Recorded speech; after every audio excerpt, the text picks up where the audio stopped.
Hey guys, and welcome back to my channel. In this PLC tutorial, we will learn about positive edge trigger and negative edge trigger and how to configure and use them in a PLC program. So let's begin. So first let's understand what is positive edge trigger. When a signal changes its state from low to high, or you can say from 0 to 1, it detects that change. It is commonly used in the start operations. So whenever a push button or start button is pressed, it is used to detect that change from low to high. And now let's talk about the negative edge detection, which is exactly the opposite of the positive edge detection, because it detects a signal change from 1 to 0, or you can say from high to low, and it is commonly used in the application where we need to sense the deactivation of something.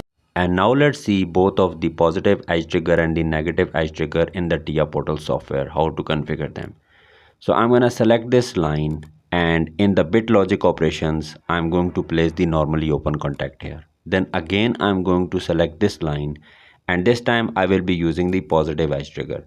First I will explain you the positive edge trigger and then the negative edge trigger. I will select this line and I will be using this set output.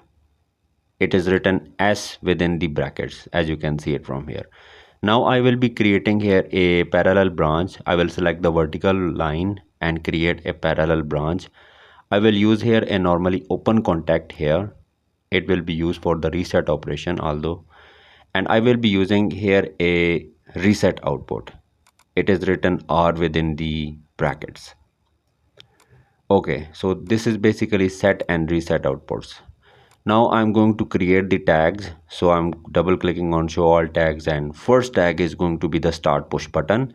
The second tag is going to be the reset, and then I'm going to create a tag for the edge detection. So I'm writing here edge underscore detection, and it will be used for the positive and negative edge trigger.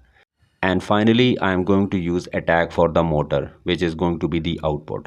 So for edge detection, the identifier should be M rather than I, so I have changed it. And then for the output, as we know, for the output we use Q for the identifier, and for input we use I. Now let's get back into the program, and now let's assign the tags. So this is going to be the start push button, and then I'm going to assign this normally open contact the reset tag. Okay, and then for the positive edge trigger I will be using this edge detection tag, and for both of the set and reset outputs I will be using the same tag, motor. And the reason is because the set output can only be reset with the reset output, and I will show you how. So then you have to start the simulation, which is already running in my case. So I'm going to download the program, click on load button, and then turn on the monitoring mode from here. As soon as you turn on the simulation, this window will get appear, and let me explain you about this window. You need to create a new project from here and click on create button. I'm not gonna do this because I have already created. So after some time these option will get appear. You have to go into the same tables and double click on this option, same table underscore one. Then if these tags get appear, you have to delete all of these tags. You can select all of them or you can select one by one. Then you need to click on this option, load tags, and newly created tags will get appear. And now you have to adjust these windows so that you can easily see both of these windows, because you have to turn on the start push button from here. And as you can see, as soon as I turn on the start push button, the motor, the set motor and the reset motor has been turned on. And remember, the state of the signal was from low to high, or from 0 to 1, or you can say from off to on. So that's why the positive edge was able to detect these signals.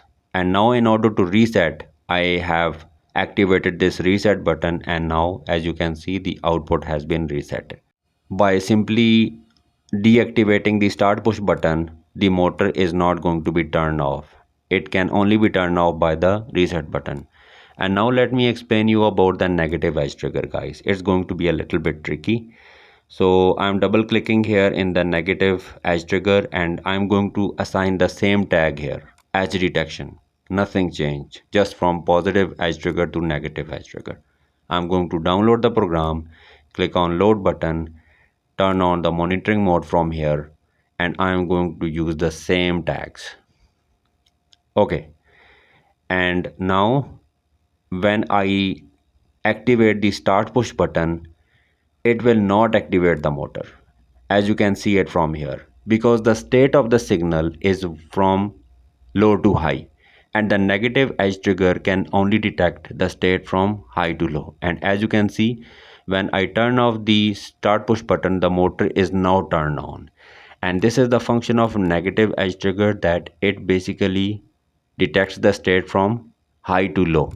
And in order to reset the motor output, I have the reset button. So that's all for this video, guys. If you find this video helpful, then please hit the like button and subscribe to my channel. Thanks for watching.